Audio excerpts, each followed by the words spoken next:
Dudarshan Kendra Aizol thli tu te bai kan bu ka che u finaka don hun kan lo le ta a tun tum finaka don a chuan in pumang ding loi ral te zote baby shoe industry chamari west komna hun kan nei dona ani hi patum ru tak me ani a patai ma tak me ani a no pang phekok siamin e zonga Mizoram mai baka Mizoram hun sang sanga Mizoram pon lama te po an supply chu mai baka chuan in award sang sang te po an lo la to ani tuna an sum dona he no te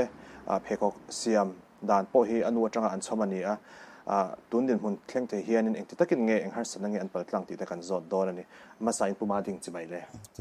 e ke ni do darshan kendra aizol te findakalon hun program te in leng tura tianga min lo phalte po hi kan lop em ema ma sain chibai kan book che a ti chuanin kan zona ma sabera lut tamela ipian le mu nei khongai min shil thengem kapian na chu aizol hi ni civil hospital a song kapianga chuan chaltlang a kian ka sei liana chuan tinga hei kum tam tak nuwa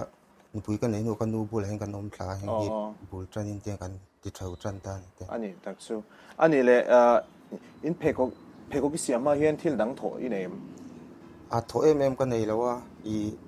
thil in person te oma chu bts ka zira chu ka zo nuwa I ka hong chawa chuan pui kan ya chu mi nu chuan in hemi hi kan huina loman te donga ka zuk kalpuya Delhi national award la khan kata khanin an director EKVI I central mi hian min kowa personal takin ti thei top chuwa thil dang zong ban sana ti tur he min fui na sai me chu kabul tran chho le na chu ni me hi ani chu karil ru ka siam babul lampang atang hedela pani kal de ti na mo ani le babul izir lai chuanin izir zo chuanin ti zok te ang I thoke ministry I inka ku da Mumbai an CFCM community family center ministry hian ani tak chu ministry lampang ikal zok ti ani mo I kan lo share dan chuanin tuna I phekok siam hi inu atanga kha isoi to angkhan I chhun enge nangma chhun zom ani ta chu khami chhun zom tur khan engril ru ngei put bulbera chuanin I chi sang ka ril ru oma keima hi thiam mi lo khol po no pan lai tanga la khoi chin lo kan ya chi chong chuanin ka ril ru wa he thil hi kanu ina kanu thiam na te ka ui pi alama I ka ril ru om thin zo ka chu he tiang hei mun la te kan lo om thian zara tam lo ma se kan lo om ve na tanga ka rual ona tangin thar chuan nei Mizoram in siam chuan nei sim te hi ka ril ru ka dream ve na sa tin ka otani chin sarkar ringo ta ka ingat na sa ramdang te chu sumdong ho sa tak I khang ho khan in raman choi san dia te ka mithlai na om thina khang awang khan heng hi ti na ril ru ti du na ril ru haron om chho ani pera chu tin kanu hetianga ani hi alo upalam te to khoi thei don lo hetianga sul nu te chui chho zel kha le adai tur kha ama hri reng nan po ti kha ka tum pakhat ani bok chu ingai do chu thle me chu inu su nu te in la chui thei tal ta te ro ti chuanin inu lampang a khan lo le taila inu khana boral san to che te ro engti kum vela nge boral sang ni som pasari boral ta chuanin chumi a boral ma chu inu khanin he phek siami alo beichar char ti na ni a beichar chara ti chuanin nang mani enkol pa khan na beita a boral ma kum li vel he chuanin I khoi hi kan phalu tuk to lo zo ka chan chu ma kha alo khoi na rei to wang khan taksa te lo tur ve to upalaman lo ni to wang khan chu wang chuanin a khoi lo dan tur te kan ngai tu a chho to zo ka chuna ma po all chho ve na sa to chu mu na chuan na set khoi ve de reng tho chang tu mo ama hian hei alo tui chil ba ka a na te lo nia ha chu ti chung chuanin a khoi lo dan tur kan ngai tu a dor te kan siam ka mo a nga tu ring kan te ti khan kan buai pui chawa ni e te ro kan nu le pa te hi chuanin kan thana tur hian enge an lo du ve thin box si a chumi inu in a han khoi tak taka chuanin a marketing lama nang ange khang hunai khan a tha ve thoem ka tiang hun lai khanin he tiang a lian pui a siam tum mai la le lama chun sum le pai ka har sa ni chu wang chuanin kan be chho na sa kan be chho nan hi abul thut ko me ti me sumom mi lo tanga ti ang deuh tho hi ni me nei kha kan nei lo wa ma chu wang chuanin he tiang alian tham tura han ti tak tak ka hara ke mani e khop ang chawin ti khan bul kan tran chho kum tam tak chu tiang hei in rin di bazar na tur ti lek lek ang ti khan kan ti chho ve chan chu mizoram khan pek na tur te tiang mi an la riat po vak lo wain kan la ti tam lo ni kha tiang ve la wang khanin i nge lian lut tu lo win kan kal chho re chu ti chu om zia chuanin nang manin mi in an ron du khop tok te chau khan in siam tin ani mo chuan chu bak chu extra khan in siam chung lo ta pon ang vera han thon chu vel po khom lo ta chuan in rin ni bazar na tur dai khop vel ta chu in lo thar chuak ve thar chuak le ma chuan thapia anga te ro ya tin e en tinan thom no lo le du tai lang ka thom no du man ka zat ka thuya ka va pep thom no ka le ti khang kan hole lom te tiang khang kan ti kwal ve na sa re de chu tiang khang kan kal chho na sa ani le khamia khanin inu tanga in chomni ta chuan inu kha van do thak takin an boral ta ti khanin nang ma khanin enge itum de ngor em khami ti chun som ka aboral khan aboral ma ain ka ril ruwa chan lak na a om na sa zo chan chu asul nu tur ka chuya tin kanu ming dai lo na tur ten a ai na sa ka be ngai ni ti le a ai le na ka kal se la ngai ni ti ha i ka ril ruwa lut zo ka chuan e om ni sia ta pe janin kanu boral nu kan kang na sa tan po kan changa kan kain up na sa up po kan kang chho ve thorang chung ni chu tiang hei lok em ti na ni lam ni lo ke ma ni to ka a ma te ngai to chon chan chu kan changa kanu sul nu dai tu ri ka phal lo ting heng awang te hian ka chang le zual ani le khata khanin i entin nge tunnu hianin khang hun la le tunnu kha chuanin danglam nan sa tak om tanga te ro tunnu a hianin order te engtin nge in lak order kan lak dan hi i pek bi kan nei ta mo dora hian i mun san tra ezora hian 99 dora te kan pe a ti khan anni khan in a tul angin thingtlang ten sem le mi kha chu kan riat pui lu tu lo achang dor kan pe tam lu tu lo ma se kan pek na ti zo khan an lo pe chuak le kha kan riat pui to lo helai chung kan siam to pa kan pe chuak top dor ho hi chuan i manipur lampang ki agent kan nei bo ko mo chuan in ani kian in engting e sem kan traffic lo ama han da top ti khan ni khan sem chuak mai chu kini ta na all sam ko mai all sam chu achang i customer version vak ngai lo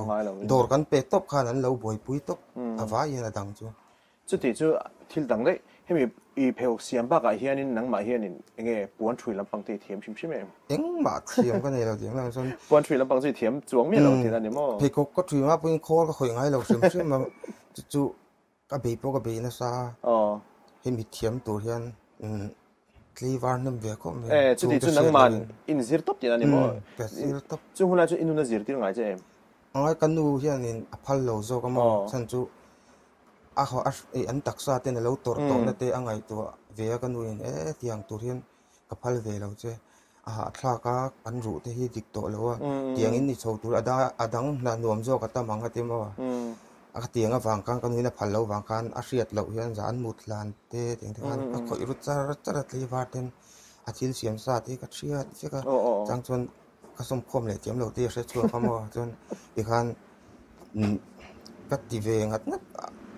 ka are lom ka ti chung po chan chu mi anga thiam ka ni lo wang hen chu ti chu tuna idin mun thleng turen har san na sang sang ipal tlang ve tin ani mo I kong kha aul sam lo ve ti na shiat mai tro ni kan a har sa ve ko me ko ka ti a chan chu ka be dong rum mo be dong ka nga le to ka chan chu khol ka thui ngai lo le tiang no pa la ve khat po la khoi ngai lo dan chun ka tiang han ti bur me ka chu har ve le to mo ma se thei to ping ka tia ti kan Cleaver te tin ka thui chu ma sak per hi I minute som velan thui zo kan ni san khat san ni do tho ka be ni chu po chu koi to pun thei po ni lo ka ti chu ka kanu te po ka mu chong lo wa tan chu phal lo wang han ti kan ma se ti kan ka ti so eng tia ring e ka lo ti to ka se lo ka mi khan ti hian ron chuak ve ta me ani tak chu I khami ba ka khanin nang ma kha I tui sa chuang lo tro khami tui sa chuang lo ka ni ka cắt chú cắt tùy chậu đàn chú oh itu chau dan kha canu te le Mizoram pum puya he tiang kan thar chu ve thian tu til ani ta kin ti le he tiang chu ka thil mu chu pa chu kat talen lo ani dik tak soi chuan he mi ko nga hian la se tu nuwa ka ngai tu chu talen hi a in siam chop the chi ka ril ru om ta chu ke ma thu pui ber ta mi tam tak bo hi I talen ni lawan tingo ta talen hi tur hian alo sual chu the ni ti hi ti kha injir chop vek thei talen tur po hi ti kha ke ma tang ka in ka sia chu chu ni atira chung kan telen kha contribute la wanga tro eng tin nge hei chu ka tui song ne lo tiringot tai la ma se lo thok tai la kan lo tui phian thei bok ta khang kha om le thei ti dan in chu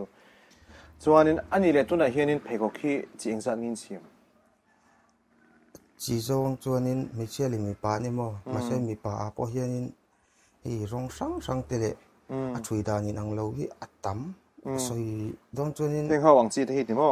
tiang a hian chi sang a om ta mo tu hianin kan pek chu zo lai ni I kol kan nei mang lo chan chu kol ka hi kan nei man lo chu mo tian a zo hi tian an la ngal zel ta chuan chi som ni vel chu manga nang lo thawin ai in ang lo he ta hianin tin nge hei mi pa nge me chia ti hi tin kan share chanang hi mi pa le me ching kop tek unisex sang topin unisex top atlang puin mi pa chu nei me de me the me chia po me chia hi san oma ta ni chu om si lo mo la o ka sha thia me chia om ta me chia po om thawa so me chia hi tun hena zo lai tak he ta hianin in heng ho te hi engting e arexi na hi engting e khoi train nge nei arexi ni chu second hand na kan la second hand in la ta chu a than hianin a tau bi nge tlom bi nge engting in la a tau bi chong lo zathum somnga zali man te zanga te po ni chen chu mo zani man ni chu om che lo zani somnga tang hin tlang pui ame taran la ke chuan heng ho hi raksin tel lo ta heng chu pon hi chu ki ma minan mangayam ka selo wa chat ka rin awanga ka manan ta ma se lo thalu to kan hi abekin nal pon al phiana chuan phai ne an lo na chu lo chho hi insol dan vo hi ka du lo ni ka ti ma jir ve dan chun insol tel lo hi ka dun chan chu asmut ta ni he hian abun pon hom do ni te ron ta pon an ke hi ala khong tu ni lo ka tia chuan hi an lo etia lo om el para po he tian om ve zel the he hi ama hi he heng ten hen ang lo le thung he hi chu a san de ta heng hi chu a to po to de le ka mo hi chu a dang lam bik na e cheng hi men mang ngai ka selo ko ve la tin kala ka en na sa ve mo he poi nang ma idea ve kai o hi chu ke ma idea he lai a puan ti hi ki a that ka rin awanga ka eng lo ni ani le tiang phekok pakhathi intia ring in thui ni kata chun som panga chu ti chu ang lawa po hi kat chan pa vek zel anga don ti mo chhuat ha atang puin mo chuna kan thoka zan hi in zeina kan mang ani dang chu hei ke mani na thoko te an chui tu te sa la kan ze lo ani chu kan ji ngan ron la mo chu tunan engzan nge thokin nei tu ne yan thok jong kan va in pasari in thok ta so in thok top nge ni ya engting ya ani lo free de wing ka du hei mi zo chu kan chor hi tam tak in kho khir na dan tam lu tu ka wang he se om man ti chin ni ve na chu tiang chu an nuam the de tu nga tia an mani ina kan thui tir thoveng an mani ina an thuia ti khan an du chu an chol thea chol ti mela tia ma se thil dang ti pa khan thil dang ti pa an thui thei ta ka tiang khan free de wing kan ti an thok ani le chu mi chu enting e izil tir photem ni hetan training pot thali an training chuan chu mi zo chuan an chu mi zo chuan lo nei nan thui ani tak chu an kan lak tu hi an ten an training ma support thali tu rin mo chu ti chu tu na hianin enge staff ho hi in dai lo achan chu na thok poi kan kim reng thei lo ni har sana ma tun big takin lockdown ni vera sa wang hian kan boi le zola na to ho ten honga ti khan kan thok mu mal lei thei lo ni chung ho chuan in thian anon training a thali anon training zo khanin mun dang an thok ve thong nge ni a engting thok lo heta ang tin an thok top ti hian chuan in nang man hian an thui char ta an mani pon an kal chuang lo ta kal chuang lo ani tak chu chan chu how tak ve mo aman ro le te tiang song a sei sa ve kin or something kan an thui to ka ni chuan ti kan lo nan mang top ta chuan ma training chung chuan in inang ngai ta a kan ma ni mu na hian I zingdar ko tang ti kan timing om ve kin an training an training chu huna che free deuh lekin an om training lai chuan kan du khir ve deuh training chung chuan chu ti chu I tu na hianin staff dang ilama mobile cheu nge ni anga moi tok vel mobile so tu na chun mo chan chu man ten te kin chun order tam nia order tam don sin dei don sin tu na pi chun kan ti siang lo mo I thlama sa masalia ron order te po kan la pe thei lo tu na ni tak chu a boy na ni chu ven tu hen lak bel ril ru ko mo pathum vel chu lak bel le la chun kan zia chung ka ti ani tak ka tum da chu thei do la ponin Mizoram hun chang chang atang te pon milo thlir ta hengau zinga hianin ron engtinge ron zirve du omta se ilo pui thei tho nge ron thok du pui theiang o chu ka du dan te chon chung kwa I har sa ve du te kimi la kan har sa vek tho na nga tiang ang lo te ka du sak deuh thin mo tiang ho te ni thei se tin tum tak tak khau tan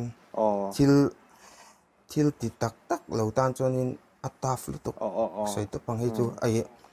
mi ring tak sai na tur na sa thil khol khoi chu atafa ma se ati tak tan chuan thil thalu to kani tu na po khanin thlir tu te khanin kan lo hri anga puma dinga hianin he milam pang he a phekok he tiang lampang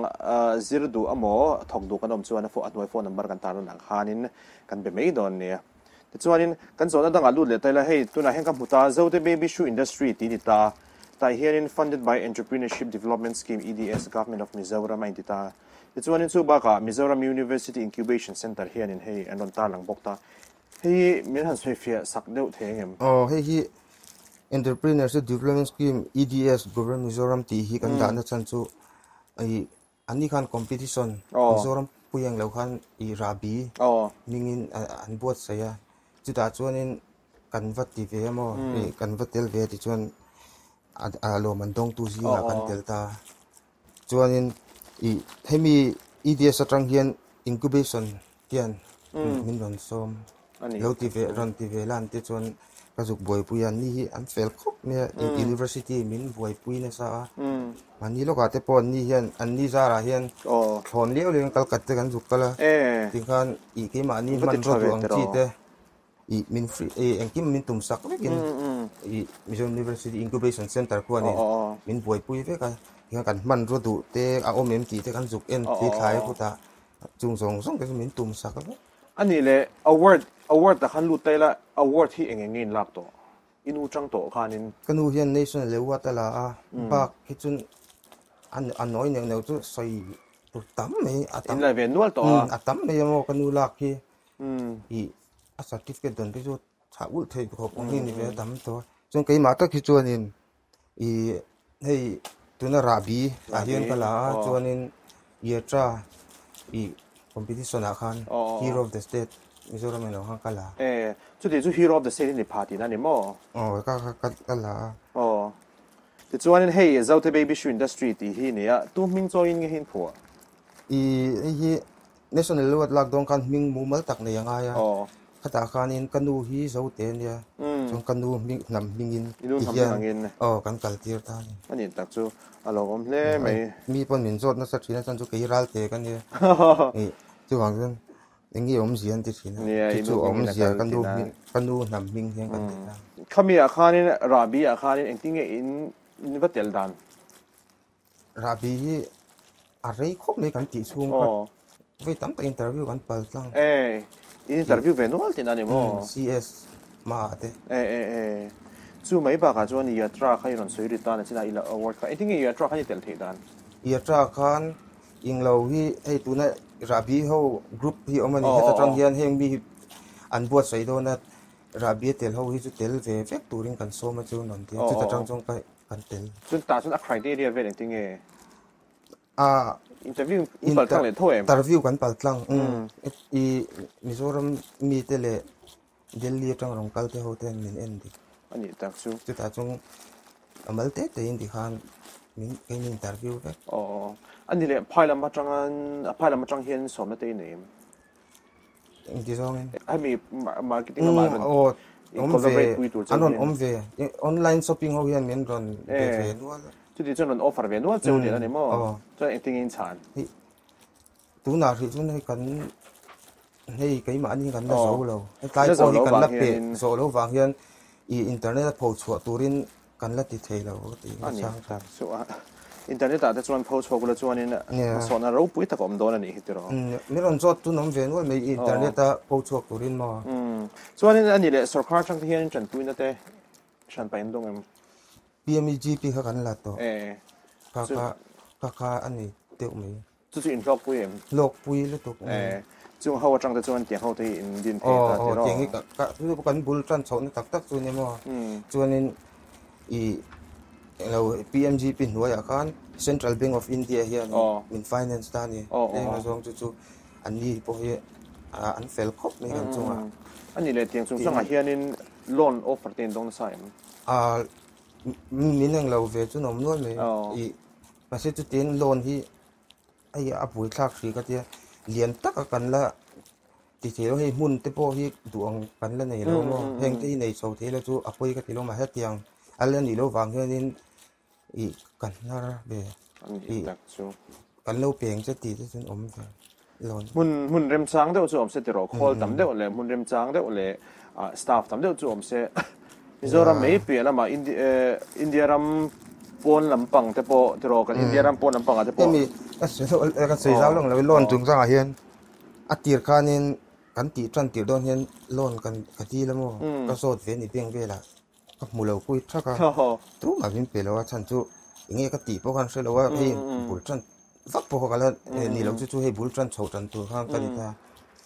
lon hi ka lo cham ka ka chuanin i ti khan lon te lo ka be kan be chho tanga kan po kan chang